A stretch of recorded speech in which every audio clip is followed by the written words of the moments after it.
శుభ సంకల్పాలు సుఖజీవనం కార్యక్రమానికి ప్రేక్షకులందరికీ స్వాగతం సుస్వాగతం. గత ఎపిసోడ్లో ఆలోచనల్లో పరిపక్వత దాని గురించి తెలుసుకున్నాము. ఈ ఎపిసోడ్లో వ్యవహారంలో సరళత గురించి తెలుసుకుందాము. వ్యవహారం చేయడం ద్వారానే సంబంధాలు అనుబంధాలు ఏర్పడుతూ ఉంటాయి. మరి ఈ సంబంధాలు అనుబంధాలలో ఎప్పుడైతే ఆత్మీయత ఉంటుందో అప్పుడు మన జీవితమే స్వర్గతుల్యంగా తయారవుతుంది. మంచి సంబంధాలు కలిగి ఉండాలి అంటే తప్పకుండా మన లోపల మంచి లక్షణాలు ఉండాలి. మరి రకరకాల మనస్తత్వాలు కలిగిన వారు మన జీవితంలో ఎదురవుతూ ఉంటారు. వ్యవహారం చేసేటప్పుడు ఎందరో మంది మనకు ఎదురవుతూ ఉంటారు. వారితో మనస్తత్వం కలగకపోతే మనకు మనస్పర్ధలు వస్తూ ఉంటాయి. మరి అలాంటప్పుడు సంబంధాలు కూడా తెగిపోతూ ఉంటాయి. మరి ఇలాంటి సమయంలో మనం ఏం చేయాలి? మన వ్యవహారంలో మార్పు తెచ్చుకోలేమా అనే ప్రశ్న మనలో వస్తుంది. మరి ఈ విషయాలని మనకి తెలియజేయడానికి స్టూడియోకి వీణక్కయ్య గారు విచ్చేసి ఉన్నారు. అక్కయ్యని అడిగి ఈ విషయాలు మనం తెలుసుకుందాము. వీణక్కయ్య, మా తరపున ప్రేక్షకుల తరపున మీకు స్వాగతం. శాంతి. అక్కయ్య, మనము ఎవరితోనైనా వ్యవహారం చేసేటప్పుడు చాలా ప్రాబ్లమ్స్ వస్తూ ఉంటాయి. మనం అనుకుంటాము మంచి రిలేషన్ మెయింటైన్ చేయాలని. మరి ఇలా రిలేషన్ మంచిగా మెయింటైన్ చేయాలి అని అంటే మన వ్యవహారంలో ఏమైనా మార్పు తెచ్చుకోవాలంటారా? రిలేషన్ని తయారు చేసుకోవటం చాలా సులభం, కానీ రిలేషన్ని మెయింటైన్ చేయటం చాలా కష్టం. ఏదైనా ఒక పనిని ప్రారంభం చేయొచ్చు, దాన్ని పూర్తి చేయటమే కష్టం. ప్రారంభం సరిగ్గా ఉంటే సగం పని పూర్తయినట్లే, నిర్విఘ్నంగా మనం పని సగం పూర్తి చేసినట్లే అవుతుంది. అంటే మన సంబంధాన్ని తయారు చేసుకునేటప్పుడే, ఆ సంబంధంని తయారు చేసుకునే విధానంలోనే, ఆ సమయంలోనే మన మనసులో ఆలోచనలను మనము సరిగా ఉంచుకోగలిగితే మళ్ళీ మనము సంబంధాన్ని చక్కగా నిర్వర్తించటానికి వీలు పడుతుంది. సంబంధం తయారవుతున్నది ఎక్కడ? వ్యవహారంలోనే. అంటే ఒక వ్యక్తితో మనం ఏదైనా విషయంగా మాట్లాడుతున్నప్పుడు, లేదా ఏదైనా విషయంగా కొంతమంది వ్యక్తుల సాంగత్యంలోకి వచ్చినప్పుడు వాళ్ళ ద్వారా మనం తెలుసుకోవటము, లేదా మన ద్వారా వాళ్ళు తెలుసుకోవటము జరుగుతూ ఉంటుంది. ఆ సందర్భాల్లో మనస్తత్వాలు ఎక్కడ కలుస్తుందో, అభిరుచులు ఎక్కడ కలుస్తుందో అక్కడ మనకు స్నేహం కూడా ఏర్పడుతుంది. అయితే సంబంధాలు ఏర్పడటానికి కారణమైనటువంటిది సరళత. ఇక్కడ ఈజీనెస్ ఉంటుంది, ఇక్కడ సరళ స్వభావం ఉంటుందో అక్కడ వ్యవహారం చాలా చక్కగా ఉంటుంది. సరళ స్వభావం లేకపోవటం వలన మనలో ఈగో వచ్చేస్తుంది, అహంభావం ఏర్పడుతుంది, నేను గొప్ప అనిపిస్తుంది, నేను ఇంత ఉన్నాను కదా అనిపిస్తుంది, నేనెందుకు ఎవరికైనా తల వంచాలి, నేనెందుకు నాకు నేనుగా వెళ్ళి ఇతరులకు సహాయం చేయాలి అనిపిస్తుంది, వాళ్ళే నా వద్దకు వచ్చి అడుగుతారులే అప్పుడు చూద్దాం అనిపిస్తుంది. ఇవి మన వ్యవహారంని కొంచెం కఠినంగా చేసేస్తూ ఉంటాయి. మన వ్యవహారంలో ఇలాంటి కఠినత్వం ఉండటం వలన వ్యక్తులు కూడా మనకు దూరం అవుతారు. ఎవరైతే చక్కగా పలకరిస్తారో, పలకరించినప్పుడు ఎవరైతే చక్కగా పలుకుతారో అలాంటి వాళ్ళను పలకరించటానికి, అలాంటి వ్యక్తులతో సంబంధాలని ఏర్పరచుకోవటానికి చాలామంది ఇష్టపడతారు. మనం పిలిచినా పలకట్లేదు, మనం పలకరిస్తున్నా ఎటో చూస్తున్నారు అంటే అలాంటి వ్యక్తులతో సంబంధాన్ని ఏర్పరచుకోవటానికి ఎవరు ఇష్టపడరు కదా. మనం కూడా అంతే. అలాగే మన స్వభావం అలా ఉన్నప్పుడు ఇతరులు కూడా మన గురించి అలాగే అనుకుంటారు. వ్యవహారంలో సరళత అంటే అర్థం ఏంటి? మన మనసులో ఒకటి, మాటలో ఒకటి కాకుండా రెండింటిని సమానంగా కలిగి ఉండటం. మనం మనసులో ఏమనుకుంటున్నాం, మనం మాటలో ఏది మాట్లాడుతున్నాం, ప్రాక్టికల్గా మనం ఎలా వ్యవహరిస్తున్నాం, ఈ మూడు సమానంగా ఉంటే దాన్ని సరళత అంటారు. లోపల ఒకటి బయట ఒకటి ఉంటే మనకి కన్ఫ్యూజన్ ఉంటుంది. అంటే లోపల మనం అనుకున్న ఉద్దేశం అనుసారంగా బిహేవ్ చేయాలా, వ్యవహరించాలా, లేదా బయట ఉన్నటువంటి వ్యవహారం అనుసారంగా మనం వ్యవహరించాలా? ఈ కన్ఫ్యూజన్ అనేది మొదట మనల్ని ఇబ్బంది పెడుతుంది. ఎప్పుడు ఈ కన్ఫ్యూజన్ మనల్ని ఇబ్బంది పెడుతుందో మన స్వభావము ఎదుటి వారిని కూడా ఇబ్బందికి గురి చేస్తుంది. దీన్ని సరళ స్వభావము అని చెప్పలేము. కావున సరళ స్వభావం అంటే అర్థం ఏంటి? మనం ఏం మాట్లాడాలనుకున్నాము, ఏది చెప్పాలనుకున్నాము, ఏది మనం తెలియజేయాలనుకున్నాము, మన అభిప్రాయాన్ని ఎలా తెలియజేయాలనుకున్నాము, ఏ పనిని మనం పూర్తి చేయాలనుకున్నాము, ఏ సహాయాన్ని మనం ఇతరుల నుండి తీసుకోవాలనుకుంటున్నాము, మన భావనలు ఏంటివి, ఇవన్నిటిని కూడా స్పష్టంగా మనం తెలియచెప్పాలి. స్పష్టంగా ఇవి తెలియచెప్పాలి అంటే వాటి గురించినటువంటి స్పష్టమైన అవగాహన మనకు లోపల కలిగి ఉండాలి. ఎప్పుడు మనలో స్పష్టమైన అవగాహన ఉంటుందో అప్పుడే వ్యవహారం సరళంగా ఉంటుంది. ఏదైనా ఒక దృశ్యం కానీ ఒక పని కానీ చూడడానికి చక్కగా ఉంది, చాలా చక్కగా పూర్తి చేశారు అంటే దాని వెనుక వాళ్ళు ఎంతగానో కష్టపడి ఉండటం మనకు అర్థం అవుతూనే ఉంటుంది. మొదట ఎంతగా బాగా వర్క్ చేస్తామో బయటకి మనం షో చేసినప్పుడు అది అంత ఈజీగా, అంత అందంగా, అంత న్యాచురల్గా కనిపిస్తుంది. సో మన వ్యవహారం సరళంగా ఉండాలి అంటే మనం మనసులో మొదట ఒక మంచి అంచనా కలిగి ఉండాలి. ఏదైనా ఒక పని చేస్తున్నప్పుడు నేను ఎలా చేయాలి, ఏ విధంగా చేయాలి, ఈ పని చేస్తున్నప్పుడు నాకు ఏవైనా సవాళ్ళు ఎదురైతే వాటిని నేను ఎలా ఎదుర్కోవాలి, ఒకవేళ అనుకోకుండా ఏదైనా ప్రాబ్లం నేను ఎదుర్కోవాల్సి వస్తే అప్పుడు నేను దాన్ని ఎలా ఎదుర్కోవాలి, ఈ విషయాలన్నిటిని కూడా ముందుగానే మనం అర్థం చేసుకొని మనం ఒక అంచనా ప్రకారంగా సిద్ధమైతే మన వ్యవహారం చాలా సులువుగా జరుగుతుంది. ఒక ముగ్గు వేస్తున్నాం అనుకుందాం. ఏ ముగ్గు వేయాలి అన్నది మనం మొదటే ఆలోచన చేసుకొని ఉంటే, మనం దాని గురించి ముందుగానే వర్క్ చేసి ఉంటే ఆ ముగ్గు పెట్టేటప్పుడు అందంగా సులువుగా పెట్టడానికి సాధ్యమవుతుంది. మనం పూజా గదుల్లో చూస్తూ ఉంటాం, పూజా కార్యక్రమాల్లో కూడా చూస్తూ ఉంటాం. కొన్ని విశిష్టమైనటువంటి ముగ్గులు అక్కడ గీస్తూ ఉంటారు. ఆ పూజారులు వాటిని గీస్తున్నప్పుడు మనం గమనిస్తే వాళ్ళు మంత్రాన్ని లోపల జపిస్తూ తదేక స్మృతితో ఏకాగ్రతతో టకటక చెయ్యి ఆడిస్తూ ఉంటారు. అది ఎంత అందంగా ముగ్గు తయారైపోతుంది. ఆ ముగ్గు మీద కలశాన్నో లేదా దేవతను ఉంచి పూజను మొదలు పెడుతూ ఉంటారు. మనకు అది చూడడానికి చాలా విచిత్రంగాను చాలా ఆసక్తికరంగాను అనిపిస్తుంది. వాళ్ళు ముగ్గు పెడుతున్నప్పుడు ఎక్కడ మరొకసారి చెరపకుండానే వాళ్ళు వేస్తూ ఉంటారు. మనకు చూడడానికి అది చాలా సులువుగా ఉన్నట్లు అనిపిస్తుంది. అదే మనం ప్రయత్నం చేస్తే మనకు వేయటానికే రాదు. కారణం ఏంటి? చూడ్డానికి ఈజీగా అనిపిస్తుంది, చాలా సరళమైన పనిగా అనిపిస్తుంది, కానీ మనకు మాత్రం అది చాలా కష్టం అనిపిస్తుంది. కారణం ఏంటి? ఈరోజు వాళ్ళు దాన్ని అక్కడ వేస్తున్నారు, మనం చూస్తున్నప్పుడు అంత సరళంగా అనిపించింది అంటే దాని వెనుకల వాళ్ళు ఎంతో కృషి చేసి ఉంటారు, ఎంతో వాళ్ళు వర్క్ చేస్తూ ఉంటారు దాని గురించి. కాబట్టి వాళ్ళు అవలీలగా అలాగ చేస్తూ పోతారు. ఒకవైపు మంత్రజపం చేస్తూనే దేవతా స్తోత్రం పాడుతూనే మరొక వైపు చేత్తో ముగ్గు కూడా గీసేస్తారు. అలాగనే మనకు ఏదైనా ఒక కర్తవ్యం చాలా న్యాచురల్గా చాలా ఈజీగా అనిపిస్తూ ఉంది అంటే ఆ వ్యక్తులు దానికి ముందుగానే దాని గురించే ఎంతో వర్క్ చేసి ఉంటారు, ఎంతగానో వాళ్ళు పరిశ్రమ చేసి ఉంటారు. ఎంతో శ్రమించిన తరువాతనే సరళీకృతముగా ఒక కర్తవ్యాన్ని పూర్తి చేయటం సాధ్యమవుతుంది. అలాగనే అనేక మంది వ్యక్తులతో మనం వ్యవహరించేటప్పుడు, ఇంకా ముఖ్యంగా భిన్న భిన్నమైనటువంటి మనస్తత్వాలు కలిగిన వ్యక్తులు మనకు ఎదురైనప్పుడు వారితో వ్యవహరించే తీరు ఎలా ఉండాలి అన్నది మనం ముందుగానే అభ్యాసం చేసి ఉండాలి. అభ్యాసం ఎలా చేస్తాము? వ్యవహారం ద్వారానే. మనం చేసే ప్రతి వ్యవహారంలో కూడా ఒక మంచి అంచనాతో మొదలు పెట్టాలి. పూజారి ముగ్గు వేస్తున్నప్పుడు స్తోత్రం ఎలా చదువుతూ రెండు పనులు కూడా బ్యాలెన్స్గా చేస్తూ ఉంటాడు. స్తోత్రం పాడటంలో తప్పు రాదు, ముగ్గు వేయటంలో కూడా తప్పు జరగదు, పొరపాటు జరగదు. రెండు కూడా విభిన్నమైనటువంటి పనులు. రెండు ఇంద్రియాల ద్వారా జరుగుతూ ఉంటాయి. ఈ రెండు ఇంద్రియాలకు పని చేస్తున్నది, సలహా ఇస్తున్నది ఒకటే మెదడు. ఆ మెదడును కంట్రోల్ చేస్తూ తను ఈ రెండు పనులు ఎంత చక్కగా చేస్తారు. అలాగనే మనం కూడా ఏ కర్తవ్యం చేస్తున్నప్పటికీ మన బుద్ధిని, మన మనస్సును భగవంతుని పైన జోడించాలి.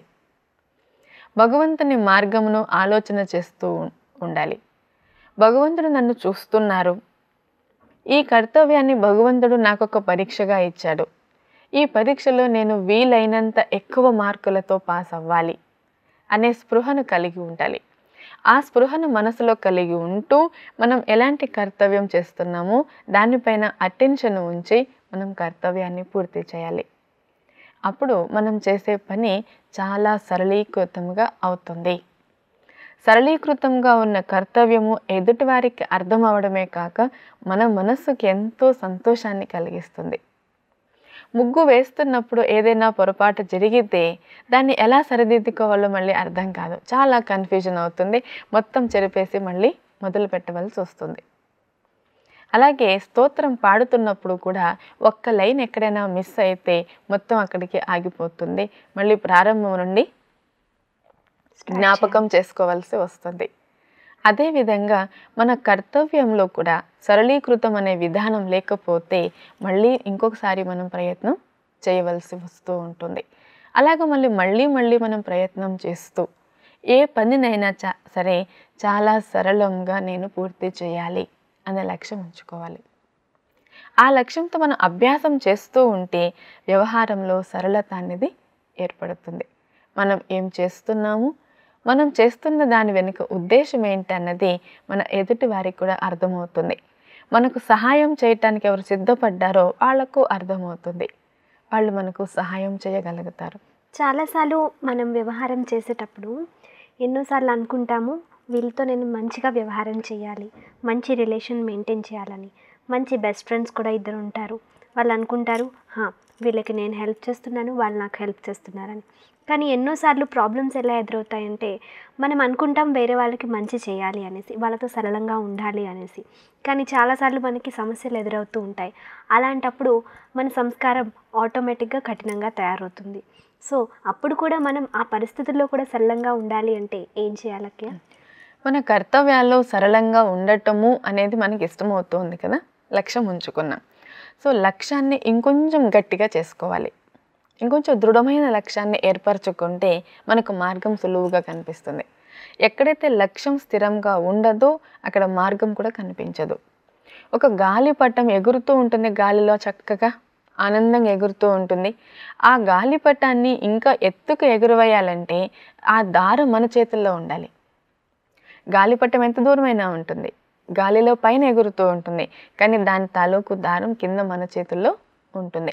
మన చేతుల్లో ఉన్నంత వరకు గాలిపటాన్ని మనం ఎంత చక్కగా ఎగురవేయటానికి ఛాన్స్ ఉంది, అవకాశం ఉంది. ఎప్పుడు ఆ దారం తెగిపోతుందో గాలిపటాన్ని ఇంకా మనం కంట్రోల్ చేయలేం కదా, అది మన కంట్రోల్లో ఉంటుందా? ఉండదు. మరి దారం కూడా ఎలా ఉంటుంది, చాలా సన్నగా ఉంటుంది, చాలా పలసగా ఉంటుంది. సన్న దారాన్ని ఉపయోగిస్తారు, లావు దారాన్ని ఉపయోగించరు గాలిపటం ఎగురవేయటానికి. సో ఆ సన్నటి దారం అనేది ఏది ఉంది అంటే సంబంధము. ఏ కర్తవ్యాన్ని మనం చేస్తున్నామో ఆ కర్తవ్యానికి మనకు ఏదో ఒక సంబంధం ఉంది కదా, అంటే ఏదో ఒక ఉద్దేశంతోనే మనం ఆ పని చేస్తున్నాం. ఎప్పుడు ఆ ఉద్దేశాన్ని మనం కట్ చేస్తామో అంటే మర్చిపోతామో, అది తెగిపోతుందో ఆ కర్తవ్యం మన చేతుల నుండి జారిపోయినట్లే. అప్పుడు మనం దాన్ని కంట్రోల్ చేయాలని ఎంత ప్రయత్నం చేసినా సాధ్యమవుతుందా? గాలిపటం గాలిలో ఎగిరిపోయింది, దారం తెగిపోయింది. ఇప్పుడు దాని డైరెక్షన్ని మీరు చేంజ్ చేయగలరా? చేయలేరు. మరి జాగ్రత్త, దారం తెగకుండానే ముందుగానే ఉంచుకోవాలి. అంటే గాలిపటం ఎగిరేస్తున్నప్పుడు మన గాలిపటం యొక్క దారము మన చేతుల్లో నుండి విడిపోకుండా లేదా తెగిపోకుండా మనం జాగ్రత్త పడాలి. అలాగనే మనం ఒక కర్తవ్యం చేస్తున్నాము అంటే ఎందుకు చేస్తున్నాము, ఏ ఉద్దేశంతో మనం ఆ కర్తవ్యం మొదలు పెట్టాము, ఆ ఉద్దేశాన్ని మనం జ్ఞాపకం ఉంచుకోవాలి. ఉద్దేశం జ్ఞాపకం ఉంచుకుంటే ఆ పని మన అండర్లోనే ఉంటుంది, మన కంట్రోల్లో ఉంటుంది. ఇప్పుడు మీరు మీ ఫ్రెండ్కి సహాయం చేస్తున్నాను అన్నారు. మీ ఫ్రెండ్కు ఎందుకోసం సహాయం చేస్తున్నారు? మళ్ళీ వాళ్ళ నుండి సహాయం అందుకోవటానికి అనే ఉద్దేశం చెప్పారు మీరు. సో వాళ్ళ నుండి నేను సహాయం అందుకోవటానికి నేను సహాయం చేస్తున్నాను అంటే సో ఎక్స్పెక్ట్ చేస్తున్నారు. సో ఆ ఉద్దేశాన్ని మీరు మనసులో జ్ఞాపకం ఉంచుకోవాలి. ఎక్కడైతే మనకు అది జ్ఞాపకం ఉంటుందో అప్పుడు మనం ఫ్రెండ్తో బిహేవ్ చేస్తున్నప్పుడు, వ్యవహరిస్తున్నప్పుడు చాలా జాగ్రత్తగా బిహేవ్ చేస్తాం. ఎప్పుడు ఈ ఉద్దేశాన్ని మర్చిపోతామో మన ఫ్రెండ్కు మనమేదో దానం చేస్తున్నట్టుగా ఫీల్ అవుతాం. సో ఎప్పుడు నేను నా ఫ్రెండ్కి ఏదో ఉదారంగా చేస్తున్నానని అనుకుంటాము, ఈ ఉద్దేశం ఏమైంది? తెగిపోయింది కదా, దారం తెగిపోయింది. సో మీ ఫ్రెండ్ని మీరు ఇంప్రెస్ చేయాలనుకున్నారు. సో ఆ ఇంప్రెస్ చేయాలనుకున్నటువంటి మీ ఉద్దేశం దూరం అవుతుంది. ఇంప్రెస్ చేయటానికి మీరు ఏ పని చేస్తున్నారో ఆ పని మీ చేయి దాటి వెళ్ళిపోతుంది. సో దాన్ని మళ్ళీ సరళంగా చేయాలి అంటే కష్టమవుతుంది. ఎగిరిపోయిన గాలిపటాన్ని మీరు మళ్ళీ పట్టుకోవటము, దాన్ని మళ్ళీ ఎగిరేయటం సాధ్యపడదు. మరొక గాలిపటాన్ని తయారు చేసుకొని ఇంకొకసారి ఎగురవేసి ఇంకొకసారి విజయం పొందటమే దానికి మార్గం అన్నమాట. అంతకుమించి వేరే ఉపాయమే లేదు. సో ఎప్పుడైతే భిన్నమైన మనస్తత్వాల్లో ఉన్నటువంటి వ్యక్తులతో కానీ లేదా మన మనస్తత్వానికి సరిపోలినటువంటి వ్యక్తులు లేదా మన స్నేహితులతో కానీ మనం వ్యవహరించేటప్పుడు ఎలాంటి పని అయినా సరే, ఎలాంటి వ్యక్తులతో మనం వ్యవహరిస్తున్నా సరే, ఏ ఉద్దేశంతో మనం ఈ పని చేయాలనుకున్నాం ఉద్దేశాన్ని మనం మరవకూడదు. ఉద్దేశాన్ని జ్ఞాపకం ఉంచుకుంటే మనం అనుకున్న పని సరళంగా పూర్తి అవుతుంది. ఉద్దేశం మారిపోతే అనుకున్నది పూర్తవ్వదు. సరళంగా పూర్తవ్వాల్సిన పని ఇంకొంచెం కష్టంగానే అవుతుంది, ఇంకొంచెం చిక్కుగానే అయిపోతుంది. ఫ్రెండ్ని మనం ఇంప్రెస్ చేయాలనుకున్నాము, పైగా రిలేషన్ పాడు చేసుకున్నాము. ఇంప్రెషన్ క్రియేట్ అవ్వలేదు సరే కదా, ఉన్న ఇంప్రెషన్ కూడా బ్యాడ్ ఇంప్రెషన్ అయిపోయింది, పోయింది. బ్యాడ్ ఇంప్రెషన్ క్రియేట్ అవుతుంది. సో దాన్ని సరి చేసుకోవటానికి మళ్ళీ వన్స్ అగైన్ మనం ట్రై చేయాలి. వన్స్ అగైన్ ట్రై చేస్తున్నప్పుడు జరిగిన పొరపాటు మళ్ళీ రాకుండా ఉండటానికి జాగ్రత్త పడుతూ ఉద్దేశాన్ని గుర్తుంచుకుంటూ చేస్తే మన ప్రయత్నంలో ఉన్నటువంటి నిజాయితీని మన స్నేహితులు ఖచ్చితంగా గుర్తిస్తారు. సో వాళ్ళని ఇంప్రెస్ చేయటానికి మనం ఎంత నిజాయితీగా ప్రవర్తిస్తున్నాం, ఎంత నిజాయితీగా మనం శ్రమ పడుతున్నాం అనేది గుర్తిస్తారు. సో వాళ్ళు కూడా మన కర్తవ్యానికి సులువుగా సహాయం చేస్తారు. సో సరళంగా పనులు చేయటం వల్ల కలిగే మొదటి లాభం ఇది. అంటే మనం ఎందుకోసం చేస్తున్నాము అన్న మన ఉద్దేశాన్ని ఎదుటి వ్యక్తి అర్థం చేసుకుంటారు. అక్కయ్య, మీరు సరళమైన స్వభావము అంటున్నారు. చాలామంది ఎక్కువ శాతం ఏం చేస్తారంటే ఒక అడ్వాంటేజ్గా తీసుకుంటారు. ఓకే, ఫలానా వాళ్ళు చాలా సరళమైన స్వభావం ఉన్న వాళ్ళు, అంటే వీళ్ళు ఎక్కడైనా అడ్జస్ట్ అయిపోతారనేసి వాళ్ళ నుండి ఏదో ఒక అడ్వాంటేజ్ తీసుకుంటారు. అంటే వాళ్ళకి కష్టపడేలా చేస్తారు, వాళ్ళని కష్టపెడతారు. అలాంటప్పుడు మన సరళ స్వభావం మార్చుకోవాలంటారా? అలాంటి సమయంలో మన సరళ స్వభావాన్ని మనం మార్చుకునే అవసరం లేదు, కానీ ఎదుటి వ్యక్తి దృష్టికోణాన్ని మాత్రం మనం తప్పనిసరిగా మార్చాలి. మన స్వభావాన్ని మనం మార్చుకున్నామనుకోండి, నష్టం ఎవరికి? మనకే కదా. భగవంతుని దయ వల్ల మనకు సరళ స్వభావం అన్న గిఫ్ట్ లభించింది.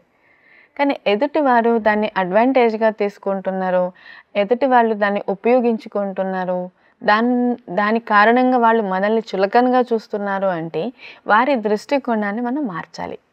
అంతేకాని మన వద్ద ఉన్న గిఫ్ట్ని మనం పోగొట్టుకోకూడదు.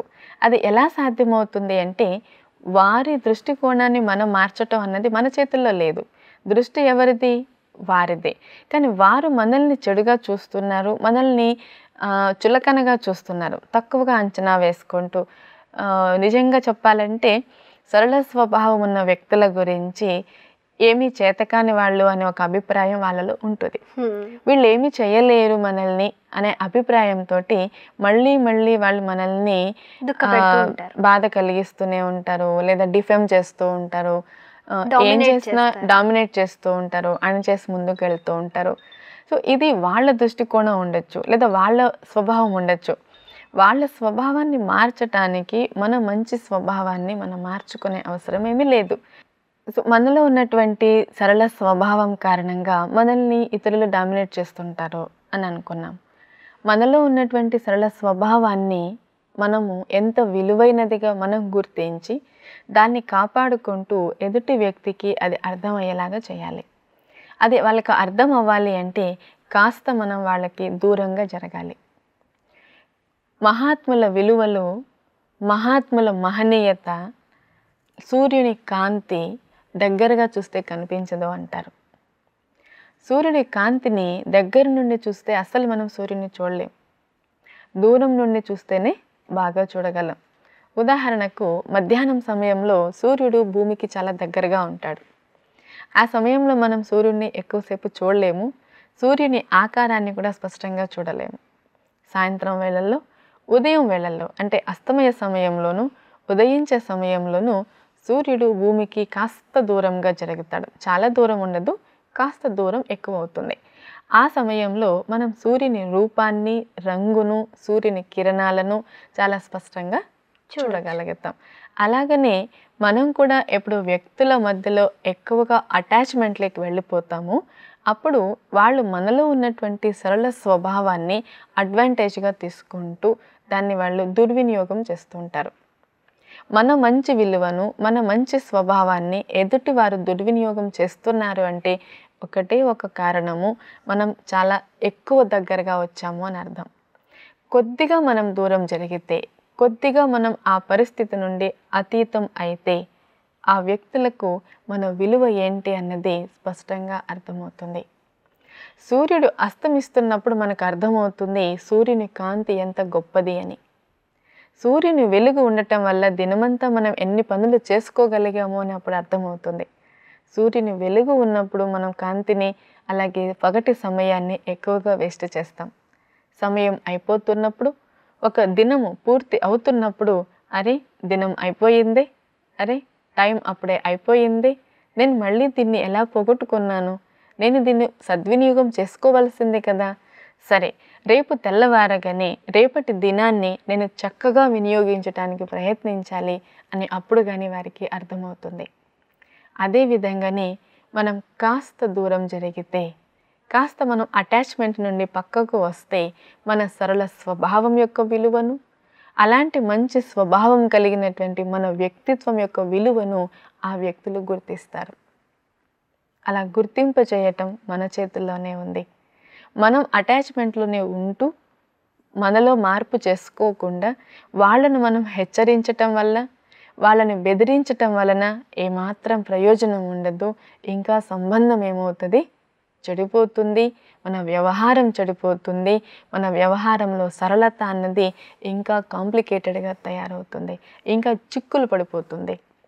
కావున సరళ స్వభావం అనే కాదు, ఇతర ఏ మంచి స్వభావంనైనా ఎవరైనా దాన్ని దుర్వినియోగం చేస్తున్నప్పుడు కొంచెం అక్కడి నుండి దూరం జరగాలి. అక్కయ్య, పుట్టుకతో వచ్చింది పుడకలతో పోదు అని అంటారు. అయితే చాలామందికి న్యాచురల్గానే సరళ స్వభావం ఉండదు. వాళ్ళు చాలామందితో గొడవ పడుతూ ఉంటారు, లేకపోతే వాళ్ళ వల్ల కుటుంబ సభ్యులకు కూడా ఇబ్బంది కలుగుతుంది. మరి అలాంటప్పుడు మధ్యలో నుంచి, అంటే చిన్నప్పటి నుండి సరళ స్వభావం లేకపోవచ్చు, మధ్యలో నుంచి సరళ స్వభావాన్ని తెచ్చుకోవచ్చు అంటారా? తప్పనిసరిగా తెచ్చుకోవచ్చు. సరళ స్వభావము అన్నటువంటిది ఆత్మలందరి సహజ స్వభావము. ఉదాహరణకి మీరు ఎప్పుడా ఒక మనస్తత్వాన్ని గురించి చెప్పారు. కొందరు ఊరికి ప్రతిదానికి గొడవ చేస్తూ ఉంటారు, లేదా చిన్న చిన్న దానికి రాద్ధాంతం చేస్తూ ఉంటారు. అలాంటి స్వభావం ఉంటుంది వాళ్ళలో అని. వాళ్లకు అలాంటి స్వభావం ఉన్నప్పటికీ వాళ్లకు ఎలాంటి స్నేహితులు ఇష్టమో ఒకసారి చూడండి. వాళ్ళలాగా ఎవరు రాద్ధాంతం చేస్తూ ఉంటారో, వాళ్ళతో ఎవరు మాటికి ప్రతిదానికి చిన్నదానికి గొడవ పడుతూ ఉంటారో అలాంటి వ్యక్తులతో వాళ్ళు స్నేహం చేయరు. వాళ్ళతో మాత్రము ఆపోజిట్ క్వాలిటీస్ అంటే వాళ్ళతో ఎవరు చాలా ఓర్పుగా ఉంటారో, స్నేహంగా ఉంటారో, వాళ్ళ మనస్సును అర్థం చేసుకుంటారో, వాళ్ళు రాద్ధాంతం చేసినా వీళ్ళు చికాకు పడకుండా ఉంటారో అలాంటి వ్యక్తుల్ని వాళ్ళ స్నేహితులుగా ఒప్పుకుంటారు. అంటే స్వభావం వాళ్ళది రాద్ధాంతం చేసే స్వభావం అయినప్పటికీ వాళ్ళు ఎలాంటి వ్యక్తుల్ని ఇష్టపడుతున్నారు? ఎవరైతే శాంత ఈజీగా స్వభావులను సరళ స్వభావులనే ఇష్టపడుతున్నారు. ఎందుకు ఇష్టపడుతున్నారు? వాస్తవంగా వాళ్ళకి ఇష్టమైనది సరళ స్వభావమే. కానీ వాళ్ళలో అది లేదు. కానీ వాళ్ళలో అది ఎందుకు లేదనిపిస్తున్నది? దాన్ని వాళ్ళు ఇష్టపడుతున్నారు, కానీ అది వాళ్ళలో లేకపోవటానికి కారణం ఏంటంటే కొన్ని రకాల పరిస్థితులు. చిన్నప్పటి నుండి ఉన్న పరిస్థితులు కావచ్చు, వాతావరణం పుట్టుకతోనే వాళ్ళు చూసినటువంటి వాతావరణం కావచ్చు. ఇవన్నీ కూడా వాళ్ళను చికాకు పెట్టే స్వభావంలోకి తీసుకొని వచ్చేస్తుంది. ఇరిటేషన్ అనేది వాళ్ళకి చిన్నప్పటి నుండే అలవాటైపోతుంది. ఇరిటేషన్లో ఉండటం, అలాగే రాద్ధాంతం చేసి వాళ్ళ ఇంట్లో వాళ్ళు ఎవరైనా గెలుస్తూ ఉన్నప్పుడు వాళ్ళు కూడా దాన్ని ఆదర్శంగా తీసుకుంటారు. రాద్ధాంతం చేస్తే దేంట్లోనైనా మనం గెలవచ్చు, మనం గొడవ చేస్తే మన గొడవకు భరించలేక ఎలాంటి వాళ్ళైనా సరే వాళ్ళ ఓటమిని అంగీకరించి మనకి గెలుపును మనకు వదిలేస్తారు, సో మనం గెలుపొందొచ్చు అనే ఒక విషయము చిన్నప్పుడే వాళ్ళ మనసులో ఏర్పడిపోయి ఉంటుంది. అంతేగాని ఏ వ్యక్తి కూడా రాద్ధాంతం చేసే స్వభావాన్ని సహజ సిద్ధంగా కలిగి ఉండడు. ప్రతి ఒక్కరికి కూడా శాంత స్వభావమే ఇష్టం. ఇంతెందుకు, ఇంకొక చిన్న ఉదాహరణ చెబుతాను చూడండి.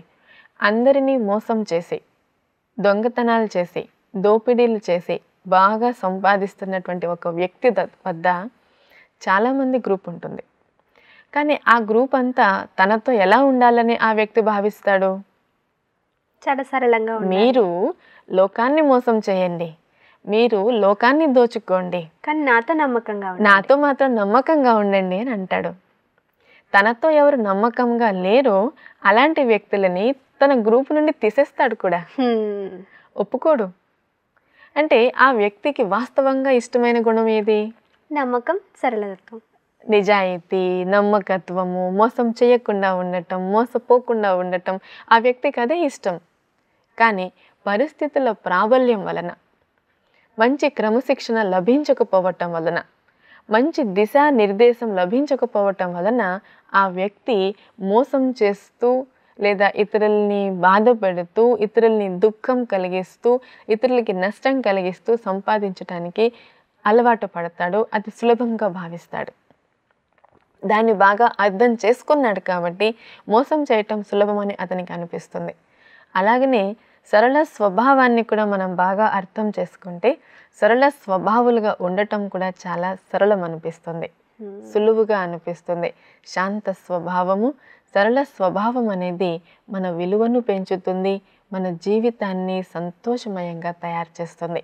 మనం ఏ స్థాయిలో ఉన్నా మన జీవితం సుఖవంతంగా జరగాలి అంటే, మనకి ఎటువంటి శత్రువులు ఏర్పడకూడదు అంటే మనం సరళ స్వభావులుగా ఉండాలి.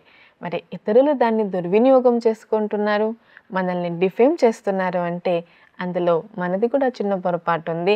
మనం అవసరానికి మించి ఎక్కువ అటాచ్మెంట్లోకి వెళ్ళిపోతూ ఉంటాం. సో ఆ ఎక్కువ అనేదాన్ని కొద్దిగా తగ్గించి మనం కాస్త డిస్టెన్స్ని మెయింటైన్ చేస్తే మన మంచి స్వభావము, దాని విలువ అందరికీ తెలిసి వస్తుంది. సరళ స్వభావంతో మనం అందరి హృదయాలను కూడా గెలుచుకోవచ్చు. ఎవరిని బెదిరించకుండా, ఎవరిని దుఃఖపెట్టకుండా, తిరిగి మళ్ళీ వాళ్ళను అవమానించకుండానే వాళ్ళను మనం మన దారిలోకి తీసుకొని రావచ్చు. అక్కయ్య, మీరు చెప్తూ ఉంటే ఇంకా వినాలి అని అనిపిస్తుంది, కానీ సమయం లేకపోవడం వల్ల ఈ యొక్క కార్యక్రమాన్ని ఇంతటితో ముగిద్దాము. మీ యొక్క అమూల్యమైన సమయాన్ని మా కోసం కేటాయించినందుకు చాలా చాలా ధన్యవాదాలు. అంశాంతి. అంశాంతి. అయితే చాలా విషయాలు మనం సరళత గురించి తెలుసుకున్నాము. సరళత గురించి ఇంకా ఇంట్రెస్టింగ్ టాపిక్స్ మనం తెలుసుకోవాలి అని అంటే చాలా విషయాలు ఉన్నాయి. మరి ఈ విషయాల్ని తెలుసుకోవడానికి మరి ఒక కొత్త ఎపిసోడ్లో మళ్ళీ కలుద్దాము. అంతవరకు సెలవు. ఓం శాంతి.